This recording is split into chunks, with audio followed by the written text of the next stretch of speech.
오늘 본문 말씀이 속한 고린도 후서는 고린도 교회에 보낸 편지입니다. 전서, 후서, 고린도 교회에 보낸 편지예요. 근데 이 고린도 전후서의 특징이 있어요. 사도 바울이 13권의 서신을 썼는데 다른 서신서와는 달리 사도 바울의 감정이 솔직하게 묻어 있어요. 힘들고 어려워하는 이 마음의 아픔과 고통을 고린도 교회 성도들에게 그대로 이렇게 전하고 있어요. 자서전적인 편지와도 같아요. 그만큼 고린도 교회와 사도 바울의 유대 관계가 끈끈했던 모양이에요. 신뢰하는 관계였던 모양이에요. 그래서 사도 바울은 고린도후서 1장 8절에서 9절 말씀에 자신이 어떤 아픔을 당했는지에 대한 이야기를 하면서 자신의 감정을 이렇게 표현합니다. 고린도후서 1장 8절 9절을 보게 되면 내가 살 소망이 끊어졌었다. 그리고 내 마음이 사형 선고를 받은 것과 같았다. 복음을 전하다가 너무 힘든 일을 당하고 고난을 당하니까 그게 너무 힘들어서 살 소망이 끊어졌대요. 예. 사도 바울 같은 영적인 거장도요, 그런 마음의 아픔을 표현해요. 예. 고난은 누구도 피할 수 없는 인간의 숙명입니다. 예. 살 소망이 끊어지고 내 마음이 사형 선고를 받은 것과 같았다라고 말하면서 고린도후서 11장 23절 이하의 말씀에 보면 자세하게 자기가 당한 고난에 대해서 서술을 해요. 11장 23절 말씀 이하를 보게 되면 내가 복음을 전하다가 수도 없이 감옥에 갇혔고 40의 감암매를 5번 맞았고 3번 태장을 맞았고 1번 돌에 맞았고 3번이나 파선을 당했고 일주일 동안을 칠흑 같은 깊은 바닷속에 있어 봤고 동족의 위험과 강도의 위험과 이방인의 위험을 겪었고 시내의 위험과 광야의 위험도 겪었고 여러 날 동안 잠도 못 자고 헐벗고 굶주리기를 여러 번 하였노라. 복음을 전다 이랬답니다. 그래서 너무 힘들어갖고 살 소망도 끊어지고 이 마음이 막 사형 선고가 받은 것과 같았던 거예요.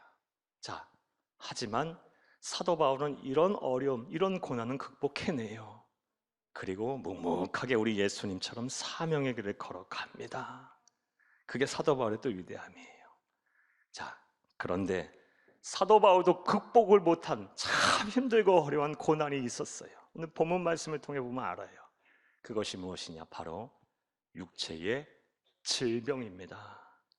다른 거 다 이겨낼 수 있었어요. 하지만 이 육체의 질병이 너무 힘들게 해서 그것으로 인해서 너무 고생스럽고 아파서 힘들어서 어려워했어요. 심지어 사도 바울이 이 육체 자신의 질병을 다음과 같이 표현합니다. 7절을 함께 읽겠습니다. 여러 계시를 받은 것이 지극히 크므로 너무 자만하지 않게 하시려고 내 육체에 가시고 사탄의 사자를 주셨으니. 아멘. 여기까지만 읽겠습니다. 얼마나 고생스럽고 힘들었으면 육체의 질병을 가리켜서 뭐라고 표현하고 있습니까? 육체의 가시, 사탄의 사자라고 표현하고 있어요. 예. 평생 동안 이거 해결 안 됐어요. 예. 육체의 가시, 사탄의 사자를 계속 달고 살았어요. 다른 고난은 다 이겨냈는데 이거 못 이겨내고 있어요. 너무 힘들었던 거예요. 얼마나 힘들었으면 이렇게 표현을 하겠어요. 예. 자, 그렇다면 사도 바울이 어떤 병에 걸렸어서 이렇게 힘들어했을까요? 이에 대해서 여러분 많이 들으셨을 거예요. 어떤 사람들은 안질이었다, 눈병이었다라고 해석을 하는 분들이 있어요. 눈에 막 피고름이 나는 것이죠. 그래서 앞을 못 보는 거예요. 사랑하는 여러분, 사도 바울이 어떤 사람입니까? 이렇게 손수건만 흔들어도 그 쳐다보면 봐도 병에서 낫던 그런 기적을 행했던 성령의 사람이었어요. 죽은 자를 살려낸 사람이었어요. 하지만 정작 자신의 병은 못 고치고 눈이 어두워서 아파서 쳐다보지도 못하고 있다 했을 때 자신의 자괴감이 얼마나 컸을까요? 얼마나 또 부끄러웠을까요? 예? 얼마나 힘들었을까요? 아픈 건 둘째치고 참 얼마나 마음고생이 심했을까요? 또 어떤 사람은 사도 바울이 평생 동안 고생한 병이 간질이었다라고 해석을 하는 사람도 있어요. 간질. 오늘날이야 이 뇌 속에 있는 뇌세포가 막 갑자기 활성화돼서 발작을 일으키는 뇌전증이라고 이런 병명이 분명하게 있지만 당시 세계관 속에서 이런 의학 지식이 전무했을 것 아닙니까? 우리나라도 그래요. 불과 몇십 년 전만 해도 간질병 환자는 귀신 들렸다 그랬잖아요. 예. 사랑하는 여러분, 사도 바울이 그러니까 얼마나 힘들었겠어요. 저같이 이렇게 설교를 하다가 갑자기 픽 쓰러져서 막 입에 거품을 물고 있다 한다면 사람들이 뭐라고 생각을 했겠어요? 저 사람 귀신 들렸다 막 그러지 않았겠어요? 그러니 자신의 병을 얼마나 숨기려고 노력을 했을까요? 그리고 얼마나 부끄러웠을까요? 그리고 얼마나 두려웠을까요? 그래서 너무 힘들어서 육체의 가시 사탄의 사자라고 자신의 고난을 표현한 것입니다. 사랑하는 여러분, 그런데 생각을 해보면 이런 육체의 가시 사탄의 사자와 같은 것, 평생 동안 우리를 괴롭히는 고난, 우리도 다 하나쯤은 가지고 삽니다. 크고 작음의 차이, 그리고 무겁고 가벼움의 차이일 뿐이지 다 우리 또 육체의 가시 사탄의 사자 하나쯤은 있어요. 그것이 자녀이든 아니면 경제적인 궁핍이든 아니면 사도 바울과 같이 육체의 질병이든 정신적인 어려움이든 성품의 나약함이든 사람과의 관계의 불편함이든 모든 여하튼 이 고난이 있어서 나를 힘들게 하고 어렵게 하고 평생 동안 숙제인 것들이 대체로 모든 사람들은 다 하나씩 갖고 있어요. 말씀을 듣고 또 하나님의 특별하신 은혜와 섭리가 함께 하셔서 여러분의 이 육체의 같이 사탄의 사자 같은 것들이 여러분 깨끗하게 치료가 되고 회복이 되고 또 나음을 입기를 간절히 주의 이름으로 축복합니다. 축복합니다. 자, 그런데 역시 사도 바울은 대단해요. 우리가 본받고 따라야 될 믿음의 소상이에요. 오늘 본문 말씀에 보면 그것마저도 극복해 가요. 물론 평생 동안 이거 해결 안 됐어요. 육체의 질병 안 났어요. 하지만 말씀드렸다시피 구약의 다윗처럼 고난 속에서 하나님의 은혜를 찾습니다. 그리고 그 안에서 고난의 유익을 깨닫습니다. 자, 그렇다면 이제부터 생각을 해보겠습니다. 사도 바울이 고난 속에서 깨달은 이 고난의 유익이 무엇일까요? 우리 또한 사도 바울을 본받아 우리의 삶 속에서 고난이 찾아올 때 우리의 무엇을 바라봐야 할까요? 어떤 하나님의 은혜를 찾아야 할까요? 고난이 주는 유익이 무엇일까요? 자, 이제부터 따라 하시겠습니다. 첫째로, 고난은 우리를 겸손하게 합니다. 사도 바울은 고난 속에서 겸손해졌어요. 이게 고난이 주는 유익이에요. 오늘 보면 7절을 함께 읽겠습니다. 여러 계시를 받은 것이 지극히 크므로 너무 자만하지 않게 하시려고 내 육체에 가시고 사탄의 사자를 주셨으니 이는 나를 쳐서 너무 자만하지 않게 하려 하심이라. 아멘. 이 짧은 7절 한 구절에 자만하지 않게 하시려고 무려 2번 반복하고 있어요. 그러니까 절실하게 깨달은 거예요. 육체의 가시 사탄의 사자와 같은 이 육체의 질병을 겪고 나서 보니까 내가 교만했구나. 자만하지 않게 하시려고 많은 이런 은사와 계시를 내게 주셨는데 나를 자만하지 않게 하시려고 하나님께서 육체의 가시 사탄의 사자인 이 고난을 내 속에 주셨구나라는 걸 깨달았어요. 고난을 통해서 겸손을 배운 것입니다. 사랑하는 여러분, 그런데 사도 바울에게 이런 고난이 없었으면 그는 겸손과는 정말 거리가 먼 사람이었을 것입니다. 이건 성경을 보면 알 수가 있어요. 먼저 사도행전 15장 36절 이하의 말씀에 보면 다음 같은 사건이 나옵니다. 사도 바울이 젊었을 때 이야기예요. 사역 초기의 이야기입니다. 사도 바울이 1차 전도 여행을 마치고 2차 전도 여행을 갈 때 그의 동력자이자 복음 전도 파트너였던 바나바와 크게 대립을 합니다. 그 대립한 이유는 무엇이냐? 1차 전도 여행 중에 마가 복음의 저자인 마가 요한이 힘들고 어려워서 그만 일탈을 해버려요. 그것으로 인해서 2차 전도 여행 때 이 사도 바울과 바나바가 이 마가 요한을 함께 대동할 것인지 아닌가의 문제에 대해서 크게 대립을 해요. 바나바는 온유하고 겸손하고 또 이렇게 사람을 잘 섬기는 사람인지라 젊은 사람 한 번 실수한 것이니 한 번 더 기회를 줍시다 라고 이렇게 잘했는데 사도 바울은 아닌 거예요. 독선적이고 막 겸하고 거리가 먼 교만한 사람이고 자신의 뜻과 안 맞으면 막 공격하는 사람이었으니까 안 된다 그럼 같이 못 간다 못하겠다. 결국 어떻게 돼요? 서로 갈라서게 돼요. 사랑하는 여러분, 그런데 사도 바울에게서 바나바가 어떤 사람입니까? 바나바가 없었으면 사도 바울조차 없었어요. 사도 바울이 처음 회심을 했을 때 사람들은 사도 바울의 회심의 진정성을 안 믿었어요. 왜냐하면 회심 전엔 너무 악랄했기 때문에요. 너무 잔인하게 사람들을 죽였기 때문에요. 예수 믿는 사람들을 핍박했기 때문이에요. 아, 저 사람 또 거짓으로 또 회심한 척해서 또 우리 힘들고 하고 어렵게 하려는 거 아니야? 죽이려고 하는 거 아니야? 아무도 안 믿었어요. 그때 누가 이 사도 바울을 이끌었습니까? 바나바가요, 자신이 신원보증을 써요. 그리고 이 바나바가 이 사도 바울을 사도들에게 소개해요. 자, 그런데도 사람들이 사도 바울을 두려워하는 거예요. 그래서 사역지를 쉽게 처음 찾지를 못했어요.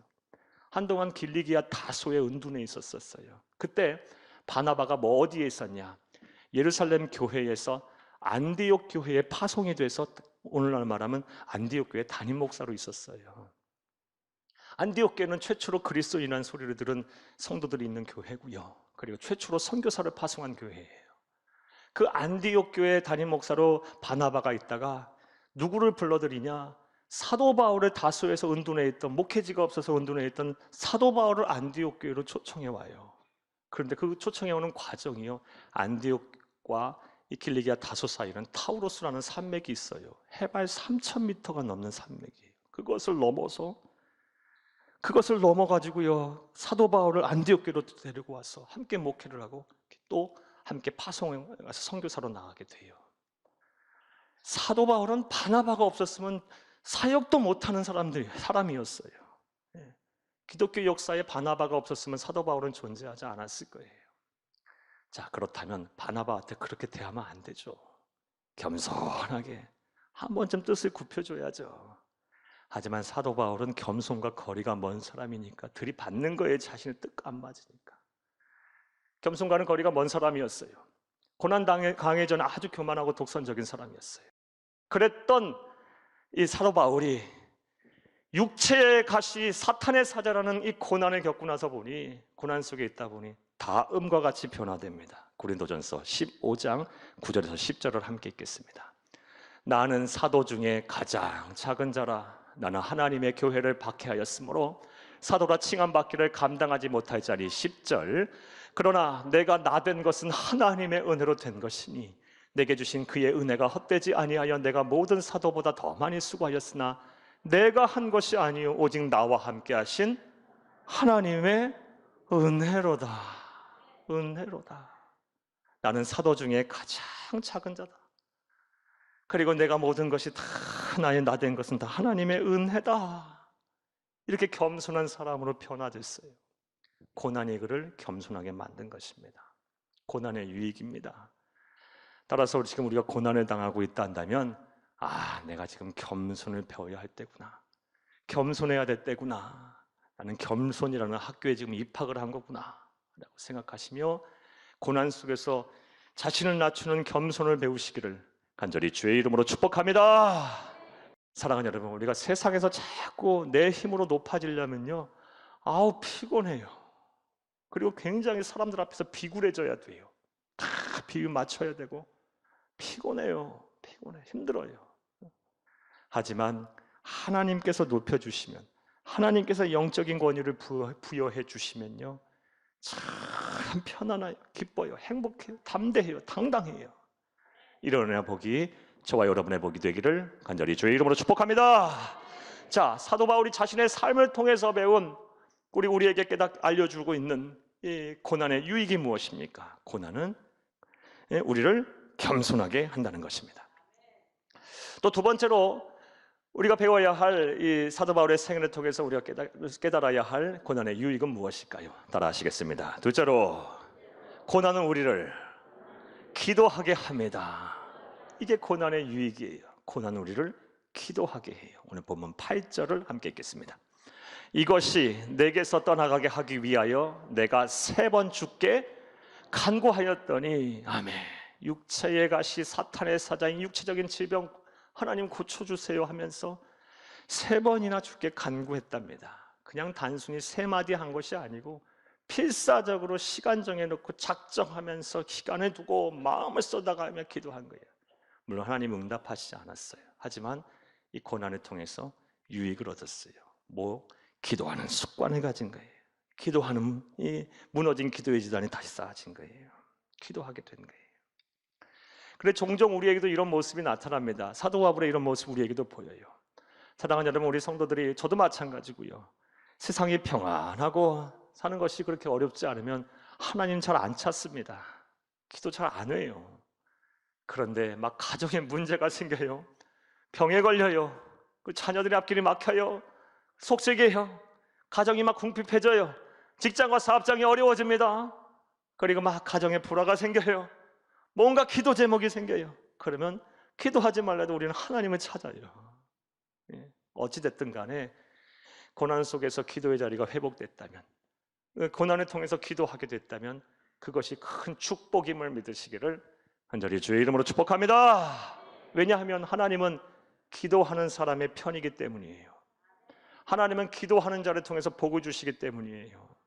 하나님은 기도하는 사람의 편이에요. 하나님 앞에 기도하시기를 간절히 주의 이름으로 축복합니다.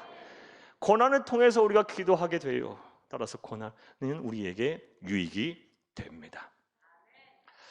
또 우리가 사도 바울의 생애를 통해서 알 수 있는 고난의 유익은 무엇일까요? 따라 하시겠습니다. 셋째로, 고난은 우리를 이전보다 더 강하게 합니다. 이게 고난의 유익이에요. 마치 비 온 뒤에 땅 굳듯이요. 고난을 겪게 되면 고난 통해서 우리는 더 강해져요. 이건 세상 사람들도 마찬가지예요. 젊어서 고생 사서도 한다 그러잖아요. 그런데 우리 영적인 측면에서 보면 하나님의 백성은요, 이 고난을 잘 통과하게 되면 더 큰 은혜와 복이 우리 곁에 임해서 우리가 더 강해집니다. 이 원리를 오늘 본문을 통해서도 알 수 있어요. 우리 9절과 10절을 함께 읽겠습니다. 나에게 이르시기를 내 은혜가 내게 족하도다. 이는 내 능력이 약한 데서 온전하여 짐이라 하신지라. 그러므로 도리어 크게 기뻐함으로 나의 여러 약한 것들에 대하여 자랑하리니 이는 그리스도의 능력이 내게 머물게 하려 함이라. 10절. 그러므로 내가 그리스도를 위하여 약한 것들과 능력과 궁핍과 박해와 공고를 기뻐하노니 이는 내가 약한 그때에 강함이라. 아멘. 이 9절과 10절에는요 대단한 역설의 은혜가 있어요. 약해졌는데 강해져요. 이게 역설의 은혜예요. 고난 속에 있게 되면요 강해져요. 이게 은혜예요. 은혜. 이게 무슨 말이냐 잘 들어보세요. 사도 바울은 분명히 깨달았어요. 이 고난, 하나님께서는 이 고난이라는 도구를 가지고 하나님의 능력을 아주 지속적으로 오래 머물게 하시는구나. 고난은 하나님의 능력이 지속적으로 오래 머물게 하는 도구구나라는 것을 깨달았어요. 그래서 약할 때 곧 강함이라는 말을 하는 거예요. 더 쉽게 얘기하면 이런 거예요. 고난을 당하기 전 자신이 강하다고 생각할 때는 하나님의 능력, 하나님의 힘이 아닌 자신의 힘으로 일했어요. 사역했어요. 그러니 맨날 힘든 거예요. 맨날 힘들고 피곤하고 지치는 거예요. 그런데 고난을 당하고 나니까 자신이 약하잖아요. 그러니까 누구만 바라봐요? 하나님만 바라봐요. 그리고 하나님의 능력으로 이제 일을 하기 시작해요. 그러니까 내 능력이 아닌 하나님의 능력으로 일하게 되니까 쉬워요. 일이 술술 풀려요. 더 위대한 사역을 하게 된 거예요. 그래서 약할 때 곧 강함이라 이 말을 한 거예요. 내 능력이 아닌 하나님의 능력으로. 고난 때문에 나는 하나님을 찾게 됐고 그 하나님의 능력이 고난으로 말미암아 내 안에 머물기에 내가 약할 때 곧 강함이라 라는 말을 하게 되는 거예요. 사랑하는 여러분, 지금 고난 중에 계십니까? 그럼 여러분의 고난을 가지고 하나님께서 일하실 거예요. 고난을 속에서 하나님의 능력이 오랫동안 머물게 될 거예요. 그래서 여러분 또한 약할 때 강함이라 라는 이런 사도 바울의 신앙 고백을 여러분 또한 하게 될 것입니다. 자, 그런데 이와 관련해서 또 주의해야 될 것이 있어요. 모든 성도가 고난을 겪는다고 해서 그 고난 중에 하나님의 능력이 오랫동안 머무는 것이 아닙니다. 그러니까 힘든 거예요. 성도가 고난을 겪는다고 해서 다 하나님의 능력이 오래 머무는 것이 아니에요. 자, 그렇다면 고난 속에서 하나님의 능력이 사도 바울처럼 오랫동안 머물어서 내 능력이 아닌 하나님의 능력으로 세상을 살려면, 그래서 약할 때 강함이라 하는 신앙 고백을 하려면 우리가 어떻게 해야 할까요? 사랑하는 여러분, 답부터 말씀드리면 고난 중에 하나님을 절대로 떠나서는 안 됩니다. 다른 말로 하면 하나님과 함께 고난을 당해야 돼요. 예수님과 함께 고난을 당해요. 더 쉬운 말로 하면 고난 중에서 신앙의 자리를 잘 지켜야 돼요. 사명의 자리를 잘 감당하며 고난을 하면 그 고난 속에서 하나님의 능력이 나타나요. 그래서 약할 때 강함이라 더 이전보다 강하게 될 거예요. 성경을 보면 이러한 진리를 삶으로 보여준 사람들이 참 여러 명 나와요. 그 중에 한 사람 여러분을 소개하면 구약의 요셉이 그러합니다. 요셉은 그의 나이 17살 때 형제들에 의해서 인신매매를 당해서 타국의 노예로 팔려갔어요. 17살이에요. 얼마나 질풍노도의 시기에 생각이 많았던 어린 나이예요. 거기다 아버지의 편에 가까운 사랑을 받고 금지옥엽으로 자랐던 이 요셉이 타국의 노예로 팔려갔어요. 얼마나 힘들고 고단하고 외로웠겠어요. 팔려간 곳이 이집트의 왕인 파라오의 친위대장인 보디발의 집이었어요. 그곳에 또 열심히 또 살았는데 또 열심히 또 성실하게 또 저와 함께 열심히 살았더니 또 어느 정도 지위에 올랐어요. 그런데 또 안주인의 성적인 유혹이 찾아와요. 그것을 거부했더니 이제는 어떤 일이 겪게 돼요? 더 나빠져요. 파렴치한 강간범으로 몰려갔고 감옥에 갇혔어요. 그리고 언제 풀려날지 기약도 없어요. 고난의 연속이에요. 그렇게 하기를 30세의 애굽의 총리가 됐으니 13년이에요. 13년의 고난의 시간이에요. 여러분, 지금 우리 코로나 장기화돼서 2년 가는 것도 힘들어 죽겠는데 이거 하는 비가 빠도 안 되는 그런 고난을 13년 지금 겪었어요. 요셉은요. 자, 그런데 오히려 요셉은 더 약할 때 강해졌어요. 고난 속에서 강해졌어요. 우리는 요셉의 성공 스토리를 잘 알고 있잖아요. 결말을 잘 알고 있잖아요. 그 이유가 뭐냐? 바로 하나님과 함께 고난을 당했기 때문이에요. 고난 속에서 하나님을 떠나지 않았기 때문에 그래요. 신앙의 자리, 사명의 자리를 잘 지켰기 때문이에요. 이것을 어떻게 알 수 있냐? 이 요셉이 노예했을 때 요셉의 주인이었던 사람의 고백을 통해 알 수 있어요. 창세기 39장 3절을 함께 읽겠습니다.